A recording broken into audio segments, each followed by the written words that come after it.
We are back for our daily PushTalk. Sorry for the lateness today, everybody. We're having a little technical issues. Today I have with me, I would say two very important people, but I would be lying to myself. I'm just joking. So today I have with me, all the way to it looks like my right today. Well, my right. The furthest right, we have Taylor. Taylor, give everybody a wave. Hey, it's her first time, so she's a little nervy. And of course, we have Camille, who was on last week with us, talking about second chances. So Camille, give everybody a little wave. Hey. How you doing? So welcome back. Today we're going to be on for about 30 minutes or so, but we're going to talk about some of the things that are going on, popular things that are going on in the community, some of the things that are going on. Today we're going to be on for about 30 minutes. Sorry, some of the things that are going on right now in the world: the crazy, the good, the bad, the ugly. Some conversations everybody won't be a part of because they just won't. But some, all of us will be a part of. So I would be remiss. I feel so short in this chair. Sorry. There we go. There we go. First off, I want to point out to remind everybody that if you're a pastor, if you're any kind of leader, we're inviting you out on August 13th to Tabernacle International Church. We have a promo video that will be going out this week, hopefully. With Apostle Fritz Musser and Pastor Lisa Musser will be hosting us, but we'll be at Tabernacle International Church on August 13th from the hours of 6 p.m. until the Spirit leads us to go. But we'll be working with a whole bunch of different spiritual leaders in the community to kind of talk about that. And let's start there. In all reality, I want to ask them first, and I'll probably give my opinion afterwards. Why do you guys feel like it's important that the spiritual community needs to play a bigger role when it comes to social injustice and voter suppression, and even ex offender rehabilitation? Let me start here. Do you guys go to church every Sunday, roughly? Okay, do you guys believe in God? Okay, yes, no, yes, okay. All right. So do you feel like the spiritual community, from your perspective, has played a big enough role? Don't all jump in at the same time. I would say no. I would say no, because I think more it's been the overall just Black community kind of speaking up on it, not really like in the churches.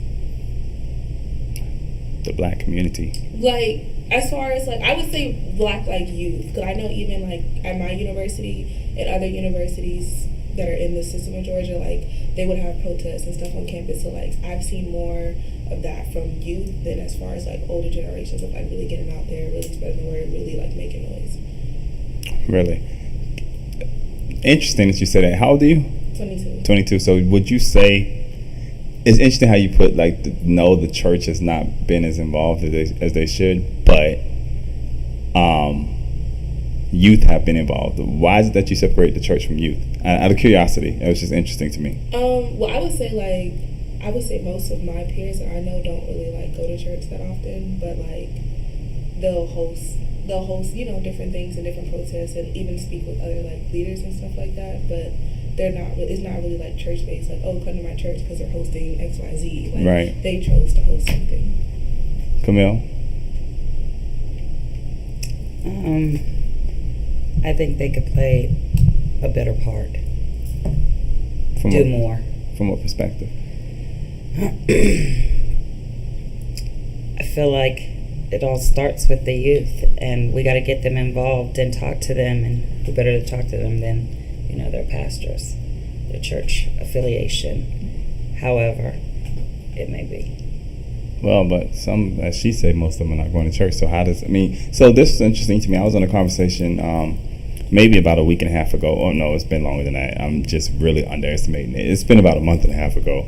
But we're having a discussion with a group of leaders, and one of the leaders said that the problem that he had, and this is a pastor who basically said, and I'm paraphrasing without saying his name, his or her name, they stated that the problem that they had was that the church was not involved enough, because when, like, I think there was and I don't know about this in particular, but he was telling a story about how there was a protest going on and Jesse Jackson kind of showed up, and the young people were like, we don't need you here, kind of deal.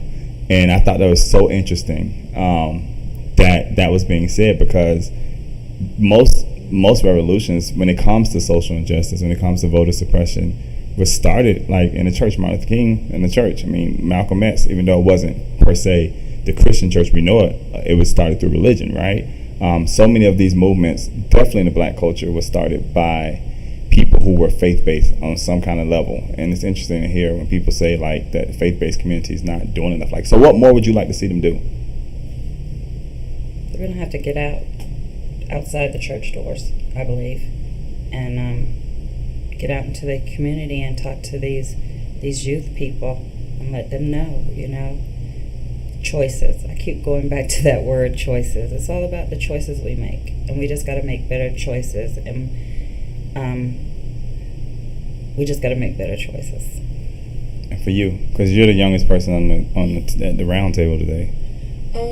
I would say I guess more even I'm seeing it coming from my school. You see different orgs posting stuff, but as far as the religious orgs, they might post something like "We stand with you," but that's it. But it's other orgs that are random things, even me as AKA, we did a march, we host things, but it's it needs to be more than just a post and little basic stuff. Really host something and make it open to everybody, not just here's just our members. Make it really be show up, come with us, let's really raise some motion about it. So would you guys say that the church is not doing enough, or the churches are not are not doing good at publicizing what they are doing? Cause I'll give you an example. We were just in DC a month ago, and we went to DC a month ago. It was for anybody to come. The group that we went with, they actually funded a bus to leave from DeKalb to take people to DC for free if you wanted to go. Not a lot of young people was on that bus, right? So the question is it that they're not doing it, or they just are not publicizing? Are they not using your social media enough? Are they not TikToking and Instagramming and Facebook and I sound really old by even calling it all these things, but still, are they not reaching out to you guys via social media well enough? I would say maybe social media, because social media is kind of life now. That's kind of how you spread the word about things. But I think also there is some reservations between church and youth. So I think also like you said, some young people didn't want to go, there is kind of some stipulations where some youth don't want to associate themselves with the church. They'll say, "Oh, I'm Christian, but I don't attend church," because there is some rifts there. So I think that's also an issue too, that some people don't want to participate in the church. But I also just know even I said, just seeing on campus and not seeing a lot of religious orgs kind of say something about it. You guys post when you guys have little get-togethers and Wednesday night stuff, but it's when as far as planning an event like that where y'all just have to walk around, it's there was nothing there. It was surprising to me when I was in DC. It was a lot of churches, multi-racial churches, that in front of their churches had Black Lives Matter, and they had posters up. And being in Georgia, you don't really see that a lot. Even black churches don't really have those kind of things up. And part of this goes back, I think the conversation we had when we met with the pastors in Gwinnett was very interesting, because I don't think a lot of them have figured out how to deal with these issues without being controversial because of the fear of losing people. Should religion, should faith be bigger than people? No, it shouldn't. I feel you should stand for what you want to stand for and not worry about who's going to lose. I would say it should be bigger than people. Why? Because sometimes people don't want to hear the truth. So if you go based upon what people want to hear, sometimes you're going to lie to people because you're giving them what they want to hear versus what's right? So it should be bigger than people. I think social injustice is bigger than one person. It's bigger than people, right? It's bigger than, when I say that, and don't take this the wrong way, even when I say it's bigger than George Floyd, social justice didn't just end when we got the conviction against George Floyd. It's bigger than George Floyd, because obviously it's bigger than George Floyd, because 24 hours after he got sentenced, a black man got killed. 2 to 3 weeks ago, there was a white young man killed in, I think, Alabama by a police officer. So that's what I mean by it's big. The movement is bigger than just one specific person or people. And I think that a big part of what's going on with the church is that we're trying to satisfy people so much that we're missing out on just being honest and telling the truth. And even if it costs us to lose everything, when I say everything, our building, our church members, I think we have obligation to tell the truth. And it's not right to see somebody sit on a person's neck, or for somebody to say, "Hey, I can't breathe," and you keep them in a chokehold, or for police to bust into the wrong home and nobody's held accountable for shooting the people who were in that home, but they're held accountable for shooting into the neighbor's house. You know what I'm saying? Like, all those things are crazy to me, but I get it. I mean, from somebody being in the spiritual community, I do feel like we've been too quiet. I do feel like we're not standing up enough. I do feel like I think I was telling this story the other day about Vernon Jones. Vernon Jones, his last sermon, literally at I forgot the name of the church in Alabama, but his last sermon, literally, he said to the people, he said, if you see your brother getting killed in the street and you don't say anything about it, you're just as guilty as the person who killed them, right? And that metaphor, I think we've lost that because we're so caught up in wanting to keep our churches and wanting to keep people happy and wanting to keep the tithes coming in that we forget that faith doesn't work like that. Faith works off the unseen. So it's trusting God even when we don't see the outcome of what it's going to be. So, I mean, and to support my brothers and sisters out there who are given that task, I will also say too that truth is not 50%, right? So we can't talk about some of the things, but not really be willing to deal with all of the things, right? So we'll go and to continue to preach the word, but we don't want to talk about, like, when we have a member in our church, and there's churches who have done this, where we have a member in our church who's been killed by a police officer, been killed in an unjust way, or whatever the case may be. We don't want to deal with that topic, but we'll go on and talk about, hey, the importance of tithing, but we just don't want to deal with the fact that a young black, white, Hispanic, or Asian man or woman got killed in our own congregation. So I just think that that's the old people used to always say, the truth shall set you free. The truth shall set you free. They're scared too. Yeah, they're scared. But then too, it's interesting that Taylor brought up the point that we haven't done enough to really keep the youth involved or to keep their attention. That's pretty interesting.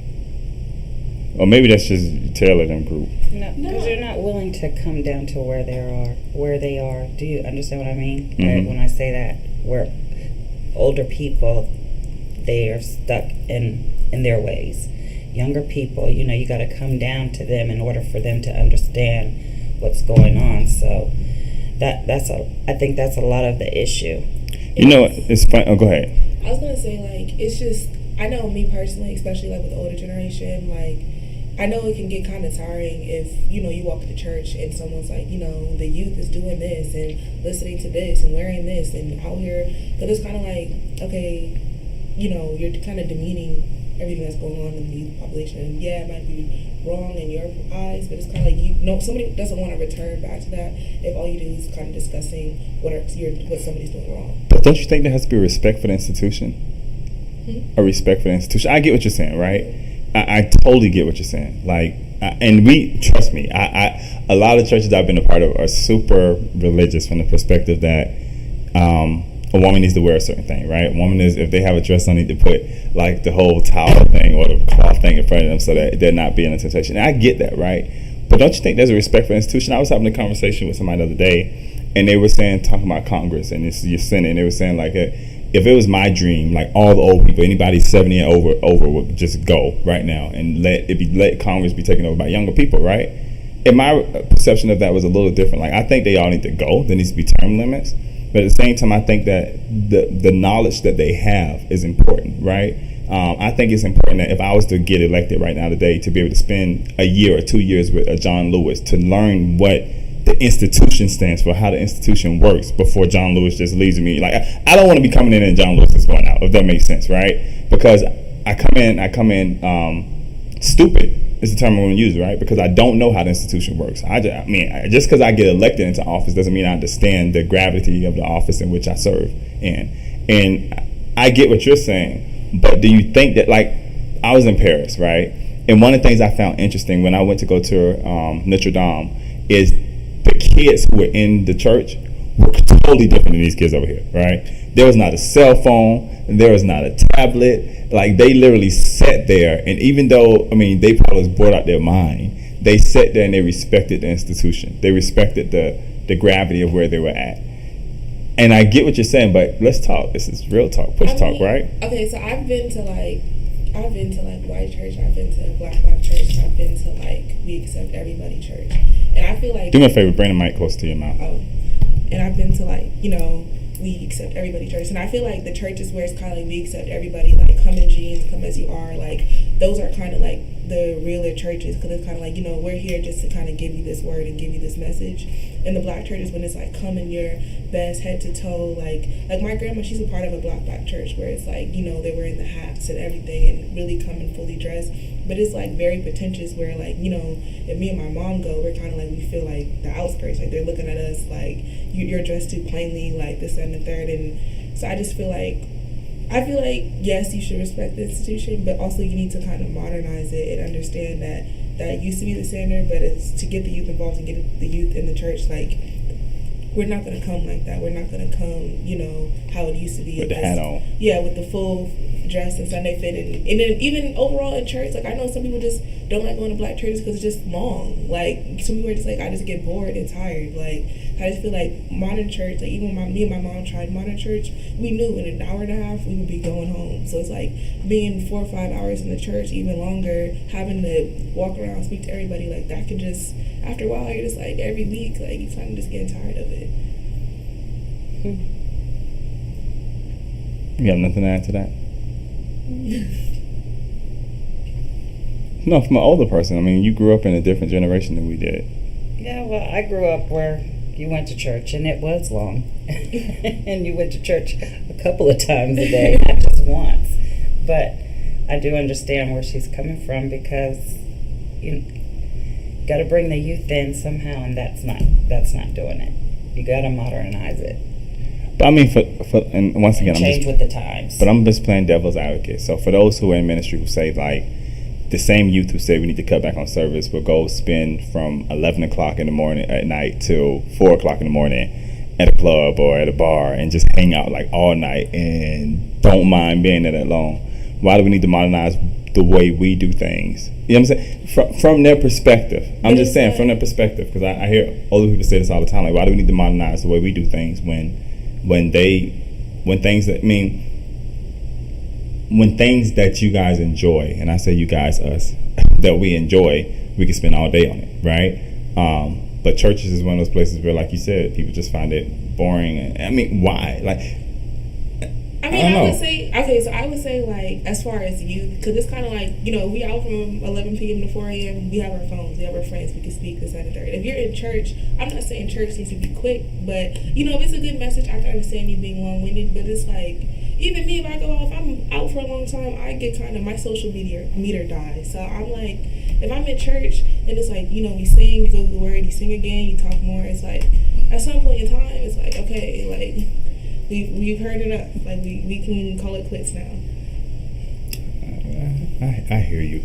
I hear you, but I also see it from both perspectives, because I think that a person never really recognizes the toll that something takes on them until they've actually experienced it themselves. So the perception, with that being said, like, until you've been in somebody's pulpit and you're the one who's responsible for preaching or singing or leading praise and worship, then it's like something totally different. Like, I remember I used to despise when people used to be on praise and worship. Like, oh my God, why do you have to sit here and sing this song over? Didn't we just hear them sing this song like over and over? Why are they going back to this? Oh my God, they want to slow the same song down. Now they want to go back and sing the song. And then when I started, like, I joined the praise and worship team and I started singing on it, a song could really like hit. And it's different when you're involved in it, right? It can really hit you, and you really sing out there. You think that you don't the song, but and all of a sudden it's just like, oh God, I'm just gonna stay here in the moment, right? The moment is bigger than me. And I'll be honest with you too. Even from a perspective of singing on somebody's praise and worship or preaching to people, it's difficult. Definitely when you looking at people's eyes and they looking at you like, Pastor, like, shut up, be quiet. I mean, because you're trying to. In the circle, we'll say like you're trying to preach the hell out of people, right? And you're giving your all to people. But I mean, there are some places I will agree, right, that it's just long. Like, they talk on and on and on. It makes no sense what we're talking about. And I do get that. I'm not a fan of one of those people. I'm not a fan of when we raise money and I'm spending an hour on trying to raise money. I am not a fan of it, because people are going to do what they want to do. And I think that the most cheerful of givers is one who, when they gave out of their heart, and not when you're sitting up there trying to be like, oh, we got $5 more in the room. I know we got, because when people get to giving out of that type of spirit, even though we may have gotten the goal of what we needed, I don't think it's going to be blessed, right? Because the Bible says the blessed person is a cheerful giver. So, I mean, church needs to be modernized. I agree. in a lot of different ways. I'm probably a lot more, what's the word I'm looking for? What's that word that begins with a P? Not conservative, but a lot more progressive when it comes to my views on churches. Like let me not, like when it comes down to things like gay marriage and all this kind of stuff, my views are probably a lot more progressive from a spiritual standpoint. But at the same time, I think that a part of what's wrong with the church today, to be honest with you, is that we've tried to modernize ourselves too much. But I think also like our generation, like I know like even my grandma, like that's all she knew. Like she knew being in church all day long, being in church throughout the week, Sunday school, this, that, and the third. Like me growing up, I didn't really go to church. And when we try to go to church, it's kind of just like, okay, this thing is long. And then now, especially, you have Zoom church, you have outside church. So it's kind of like now we have all these other different type of options, and you can kind of say like, okay, now if I try to return back to what used to be the norm, you're kind of like, okay, this is really long compared to like what it could be now. Yeah. So the reality is that you guys know that if they really wanted to cut service back, they could. They could, yeah. Like now like social media has screwed us up, and they're never coming back. The kids are never coming back. That's crazy. That's interesting though. It's very interesting though. So I mean, the church still has room to grow. I mean, and I think that the moment that we as a church or we as people start to feel like we have no place to grow, then we kind of lost the whole generation, because we have places to grow. And once again, I think the church has tried to modernize itself a little bit too much.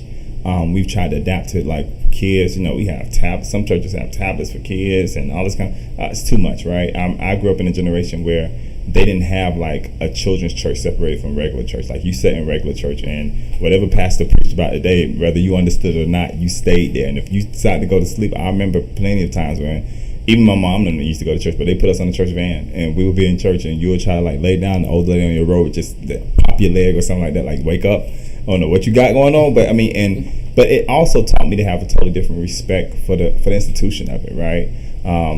And I understand too, like every house is different. Saying like that, like some churches may be one way. Like I have been to churches where you're talking about where an hour and a half, I know I'm out of that thing and I'm cool. But I've also been in churches where I know it's going to take me 4 or 5 hours to get up out of there, and I mentally prepare myself before I get there. Now, I would say some places I have been, I completely would never go back again, because of the fact that it was like there's a verse in the Bible that says that sometimes we can speak so much that it becomes like a whole bunch of noise, right? And that's all it was just a whole bunch of noise. They was not talking about the Bible. They was talking about Jesus. They was talking about their personal life and their wife and all. And it's like, what does it have to do with what I'm here for? So I do get that, but weirdly enough, the church, I personally feel like the church has modernized itself too much, but modernized itself too much in places they should not have, and have not modernized themselves in places where they should have. Okay. If that makes sense. Yes. Right? So like I don't personally believe that Jesus would be, if he came back, that he would be spending all his day with the people who are in the church to save the saints, right? I see Jesus being out on the streets with the homeless. I see Jesus being out on the streets talking to the man who everybody has written off, right? I see Jesus going to the people's house who were not the most saved, but had a heart to want to just live life right, or to treat other people the way they want to be treated. And I don't think the church has modernized itself in that way, right? To where, and you brought up a very valid point, where we're too judgmental. I mean, we're looking at the way a person's dressed, but not looking at what that person comes in need of. And a lot of times you can learn a lot about a person by looking at the way they're dressed, or listen to the music they listen to. Very interesting. I don't know. Interesting. Shifting subjects. So the state of Georgia recently has, and this is one I think some of us are going to, but I'll be interested if you jump in to hear your opinion from a medical standpoint. So the state of Georgia just announced today, actually, that they're going to be choosing 8 or 6 companies that will be able to open up dispensaries in the state of Georgia for those who have medical marijuana cards. I think it's like 13,000 people. I myself being one of those 13,000. And I will have to admit, right, honestly, a year and a half ago, you could not sell me on marijuana. I thought it was one of the worst things a person could do. I thought it was a drug, and you should, if they do it, they should be locked up for it because it's illegal, right? And then once again, you learn from experiences. So I got sick, and I remember going to one of my doctor's offices one day, and I was like, I can't eat, I can't stop throwing up. She's like, she closed the door, and she's like, I didn't recommend this, but have you ever considered doing marijuana? I'm like, what? Marijuana? No, absolutely not. And from a spiritual standpoint, I just thought that it was, if I smoked, this moment I smoked, Jesus was gonna come down the street, slap me right down the hill. And from a physical standpoint, I just thought that was the wrong thing to do. But ultimately, my opinions have changed on it.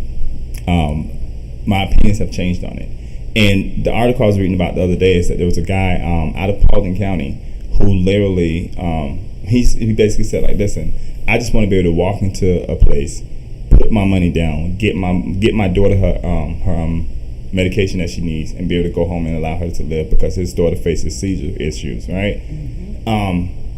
Should marijuana be looked down upon when it's used for medical purposes? No. I see you can talk about that, but I'm just saying, for medical purposes reasons. For medical purposes, I don't think it should be turned down. No. Well, why not, Camille?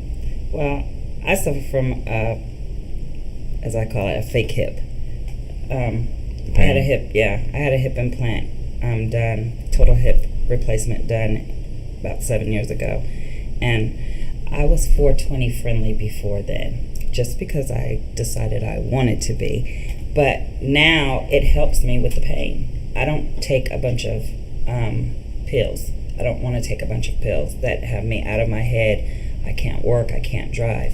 But if I am 420 friendly, I sleep at night.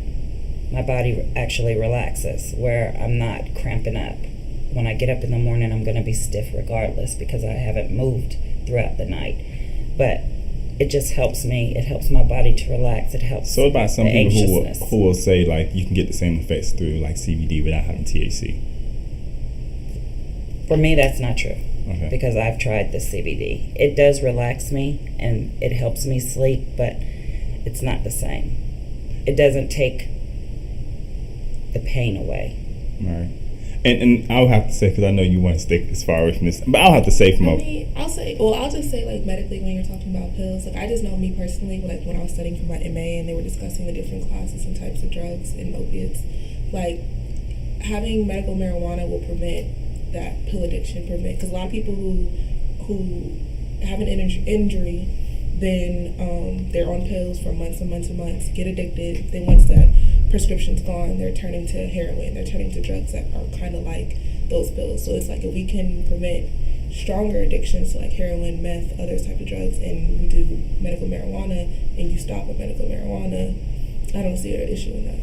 Yeah, and I would say this, like, and all jokes aside, like, personally, for me, medical marijuana assists me with, like, I have a huge problem with nauseousness. Anybody who works in this office knows I have a huge problem with nauseousness. And I will try everything prior to me converting over to medical marijuana. I would try everything. I would try tea. I do Zofran through mouth, and I do Zofran through IV. Like, I try everything. And I have two issues. Nauseousness is one huge one. Three, nauseousness is one huge one. Pain is another one. But my third one that I have an issue with is I can't eat. Like, I don't really like. My body has been trained for so long to not eat that it depends on TPN versus me being able to just eat my mouth. And medical marijuana assists me with all that. And I, like you, have tried CBD, and it just didn't get me to where it needs to be. So I am a huge. Kudos to Georgia for getting on board. Okay, I think that every state needs to at least legalize medical marijuana. Definitely for people who have kids who have seizures, who have. There's a whole bunch of different things that can be treated. They didn't have that back then. What? That kind of a treatment for people with seizures. I wish they would have known it back when my daughter was young, because she was epileptic. She had childhood epilepsy, and she had seizures all the time. And there was nothing that we could do. She took medicine, of course, that they gave her, but I wish that I would have known back then that maybe that could have helped her. But then the flip side is marijuana doesn't kill people. Opioids do, right? People overdose from opioids all the time, and we have to Narcan them all the time, right? If it can be used medically, I think it should be used medically. Now, to have the question or the debate about whether it should be something that's recreational, that's one I'm not getting involved in. That's one I'm not going to give my opinion on.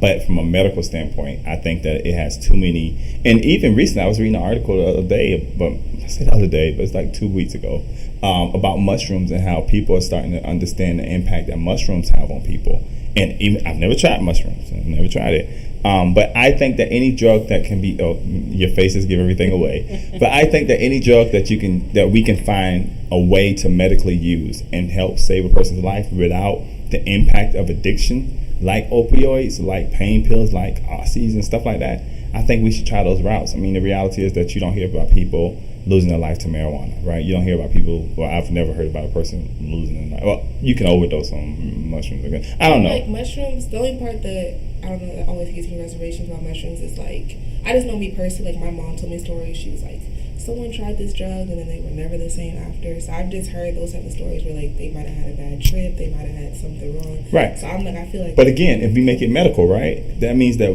it's somebody like a pharmacy that's or producer, right, that has been certified, approved by the FDA, that's actually producing this. So a lot of the problems that we do have, even marijuana, people buying street marijuana, is that people lace it, right? From the term, is that the right term? Lace it, yes. Adding stuff to it. Mm-hmm. And if I was able to go to a dispensary and be able to go to somebody and say, hey, these are the symptoms I'm having. Can you give me something that matches these symptoms, right? And I know that it's coming from like an approved vendor that the FDA is vetting. That eliminates all that, right?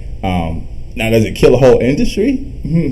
Street industry, absolutely. Now, I know though, like some people were scared when they were talking about like legalizing marijuana. They were scared that, kind of like those government conspiracies, they were scared that basically once it becomes legal, then the government's going to start putting like stuff into it and making it more like, so it can be mass produced, so they can put more little fillers or whatever they're going to put into it. You know, some people were like, even if it's legalized, like I'm still going to go to my guy or whatever. So I don't know once the tables start turning, how it's all going to work out. Government will find a way. Mm-hmm. They'll find a way. I mean, you look at places like California, they've managed it really well. Like you can rarely, most people I know don't go to somebody on the street to buy their marijuana. But if you go to one of the marijuana stores, it is a line standing all the way outside.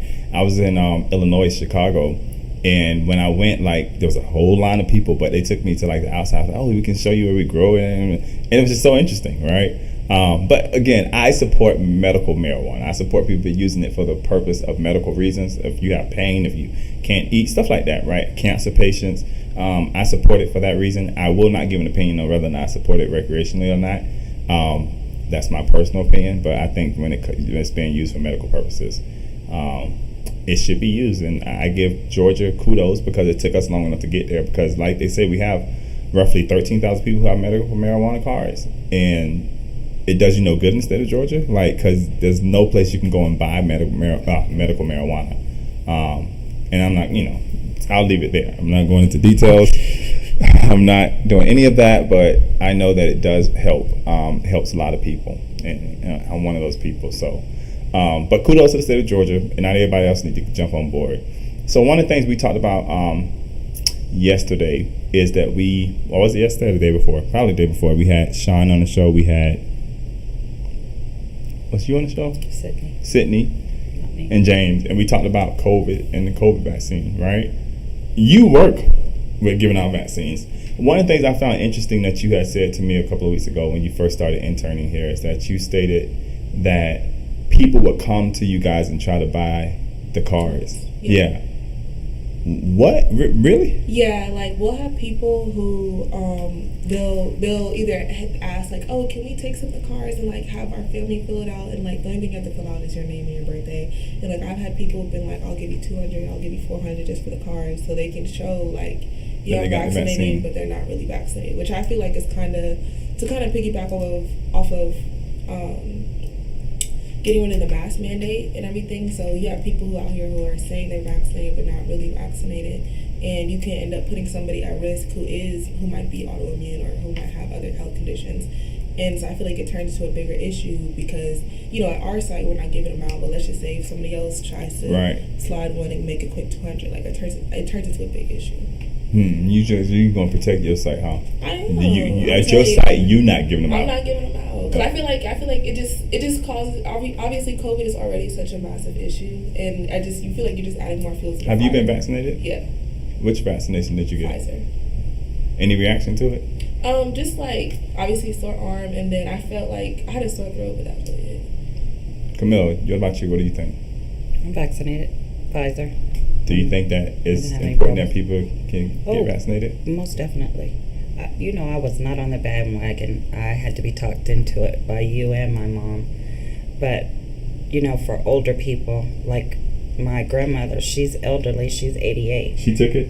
The vaccine? Yes, she has taken the vaccine. She's fully vaccinated because we want to prolong her life, And we don't know what's going to take her out. We don't know if the COVID's going to take her out or if something else is going to take her out. But we just wanted to make sure that, she was vaccinated. So when we came along, and everyone in the family is vaccinated as well, because if you want to be around her, you don't have a choice, because we're trying to make sure that she stays on Earth as long as she possibly can. So. Yeah, and now I'm a huge advocate of the vaccine. I'm telling you, there's a few things that keep me up at night, and one of them is literally COVID. I mean, every day I cut on my TV, like it seems like the first thing they're talking about is the Delta variant and how much more aggressive it is, and how people are getting sick, and how hospitals are filling back up again. And it seems like, again, and we talk about the church being organization that cares more about people per se, in the sense that they care about the opinions of people versus what's right for people. I think the government is the exact same way. Like a lot of government agencies, a lot of states are making rules based upon what popular opinion of the people in which they serve versus what we know to be right. I think in the state of Florida, the governor there has said that he's going to fight against any school district that tries to make wearing a mask a mandate. Right? What? Like, why would a mask? How does a mask violate your rights as a citizen of the United States? I'm confused. I just know, like, when I was in Athens, when COVID first started, they had the curfew, so they were like, after 8 p.m. your business to be shut down. And Athens is a bar town, so all the bars were like, all of our revenue starts coming in 11 o'clock. So, y'all couldn't get drunk earlier? You college students, like. But like the governor is a UGA grad, so basically those connects. All of a sudden the curfew was lifted. But I'm like, you guys rather put people, because you're not going to wear a mask in the bar, you're drinking, so it's like you rather put these people at risk than go ahead and put your foot down and say no. In order to help flatten the curve, we have a curfew date for a reason. And it's like, especially seeing people in the hospital and working with different physician assistants and doctors, and just seeing like they're working 14, 15, 16-hour shifts because it's so many people. So I'm just like, I feel like wherever you can do your part with mask mandates, with curfew, it's like you need to do your part. Camelia, just kind of give us the stink face on that one. Like, if you're vaccinated, I would say wear your mask, especially now since this new variant thing is out and we don't have a control over it. So just wear your mask. It's that simple. It's if not you don't hard. have any, call us. We have a whole box full of them we can give out. And just because you're vaccinated, 678-202-4320. Sorry. Just because you're vaccinated does not mean that you cannot get COVID. You can still get COVID. You just won't die from it. Yeah, it's less symptoms, but you can still get the variant. I have friends who have been fully vaccinated in the last couple of weeks who have caught COVID. And they're upset, but I was telling them the other day, like, you're upset that you got the vaccine and you caught COVID, but you're still alive. Mm-hmm. And from being someone who has seen people, like, I've literally been in the room with people as they died from COVID. I don't see how there's even a debate about it. You know what I'm saying? Too many people have taken the vaccine for us to be still talking about, oh, well, when is that third eye going to come out? Or when are they going to start, shaking and all this kind of stuff? Like, I took my vaccine months ago. And if they were to call and say, hey, Pfizer has a booster shot, I'm going to be one of the first ones in line to get my booster shot because, I want to prolong this little life as long as I have, right? And I think that, like I said earlier this week, COVID is one of those things that it doesn't just impact you. You know what I'm saying? There's certain viruses out there that you can be impacted by that just impacts you unless you decide to spread them in other ways. Mm-hmm. But COVID doesn't have to be one of those things. You know what I'm saying? So I don't believe, and it's funny that the same people who argue that wearing a mask is violating their rights, right, are the same people who will argue that passing out a bottle of water in an election line violates rights somehow. You know what I'm saying? Isn't that, can't I choose whether who I want to give water to in line, who is voting, if I'm not trying to impress upon them who to vote for? Mm-hmm. Like, I don't get the concept that we have this mentality that we can tell somebody who they can marry. We can tell somebody how to vote or when to vote or where they can vote. We can tell somebody what you need in order to vote. But yet, hey, you know what? You don't have the right to tell nobody to wear a mask to prevent them from being a risk to somebody else. How does me giving out water in line risk somebody else's life? So is our government doing enough? I feel like whatever's making their pockets, whoever in as far as political, they're kind of going with their ideas and not the common idea and the common good of actual citizens. It's like whatever they kind of want to see or whatever's going to make their pockets bigger. And then honestly, like I remember you guys said one day. You break it, you buy it. So you talking about pockets. I remember you guys said one day, like, they didn't expect the vaccine to be as effective as it was. And, like, now the investors and everything are getting mad. Like, I feel like medically, like, you should want things to, like, cure the stuff. And you should want things to be effective to eliminate things. But that's not what they kind of want to see. They want to see how much money they can make off of you. But even those, I've heard the argument in churches like, God is a healer. He can heal anything. Listen, people are too stupid to come up with these kind of things, right? We are ignorant in the perspective that from a Christian standpoint, when I see a person come out with a vaccine that can help people from dying, I don't see that as being like a man-made thing. I see that as definitely being a God-created thing. Like when people come out with blood pressure medication, that's God-made. Like for me, in my opinion, like wisdom, the Bible says all wisdom comes from God, right? You can't have done that if God wasn't somewhere involved, giving us the insight in order to be able to do it. So for those who are spiritual and be like, well, God ain't in the midst of that vaccine. Read your Bible. All wisdom comes from God. So I mean, I just think that that's a myth too, and I think it's even crazier when people who are spiritual leaders would go and tell their congregants to on Zoom because they're not in service live. Would go tell their congregants on Zoom like, go get your shot. But then behind the scenes, if you ask them privately, have they gotten that shot? They'd be like, oh, no, I'm good for right now. Until I'm gonna give y'all 6 months down the road and see how y'all react 6 months in. And I feel great. How have you been feeling? I mean, I feel great from the perspective that this shot has not caused me any issues. I haven't had any issues from the shot. You? I'm good, yeah. You good? And you shoot people, you dose people up every day. Yeah. And I mean, like, I'm not gonna say, I think the biggest thing as far as like medically that I've seen is people will psych themselves up before. So like, and mind you, like our place is a drive-through. So if they psych themselves up before, there's times where as soon as you put the needle in, they pass out, and then they'll come to and be like, "Oh, like it's done." Yeah. And it was quick. I mean, when I did mine at Delta, the museum, I was in and out. I was like, "Okay, go ahead and give me the shot." She's like, "It's already done." I'm like, "Really?" Yeah, it's really quick. Yeah. So I mean, I did the drive-through at Delta. Yeah, did the drive-through for the first one. Second one I went to CVS. Pfizer still? Yeah, still Pfizer. Yeah. I just think everybody should be vaccinated. I think that even if you're vaccinated, you still need to wear a mask. And I think definitely with the Delta variant, we have to be so much more careful and understand that it doesn't just impact us.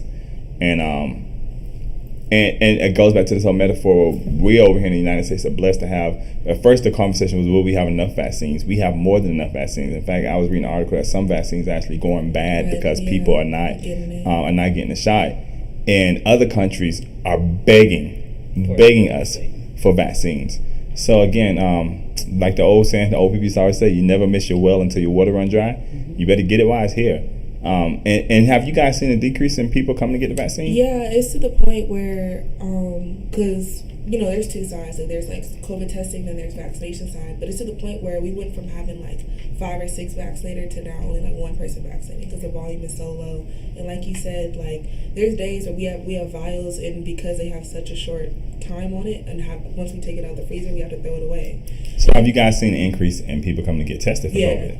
Yeah, it's definitely increased, especially as soon as, now the news is talking about the Delta variant. Then obviously travel purposes, but we've seen an increase in positives. We've seen an increase in just overall testing. And then even with the Delta variant, our manager had texted us yesterday, like they want us back with masks and face shields because like the chance, once you get Delta variant, it's like 3 times more like aggressive than normal COVID. But yeah, the numbers, because when COVID first hit, we were seeing like 1,700 people a day. Like it was something normal. And then now, like, we kind of dwindled down to under 100. Then we're getting now back up to like 140, 150, 160. So we're like, definitely when school starts back, it's going to definitely start keep rising up again. Yeah, that's why I support even schools that want to make it mandatory for kids to wear masks. Because even though kids may not feel the same impact, they can carry COVID and bring it home to their grandma or me. Heck, I don't want to catch COVID again. Leave the COVID alone. So interesting. So just to recap some of the things we talked about today, we talked about the role that the church plays in when it comes to social injustice, voter suppression, and ex-offender rehabilitation, and are we doing enough? We also spoke about medical marijuana and the benefits of it on both sides. And then people, listen, go out, please, go out and get your COVID shot. Wear your mask, wipe your hands off. Heck, when we're done with here, we fun to wipe this whole table down and every mic that we use. So we need everybody to play their part. Again, I want to remind everybody, August 13th, we'll be at Tabernacle International Church for our One Accord event, hosted by Apostle Fritz Musser and his wife, his lovely wife, Pastor Lisa Musser. So we ask that anybody who's a church leader or your pastor come out and join us. We'll have a whole bunch of special guests out there, a few guest artists out there as well. So we're looking for everybody to join us August 13th at 6 p.m., not April, where we want to talk about being on one accord, and we want to continue to talk about the things that we need to do as a spiritual community to make sure that we are making a big impact on social injustice, voter suppression. So those are the two topics we'll be talking about. So if you want more information, please go to our website, www.black, that's BLACK, push.org. Even if you want to make a donation, we actually have started a donation campaign. You can go to our Facebook page, and the link is there to make a donation. So join us as we get ready to continue to push forward. And we thank you guys for tuning in today, and we'll be back. We'll be back on Monday, starting at 3:30. So every day, except for Sunday, we'll be on at 3:30. Every day except for Sunday. So we look forward to it. And next week, I think we got a special guest coming on the show as well. Next week, I think somebody's booked for next week. If not, we'll have somebody. But stay tuned for what we have coming up next. And until we see each other again, you guys have a great weekend. And ta-tas.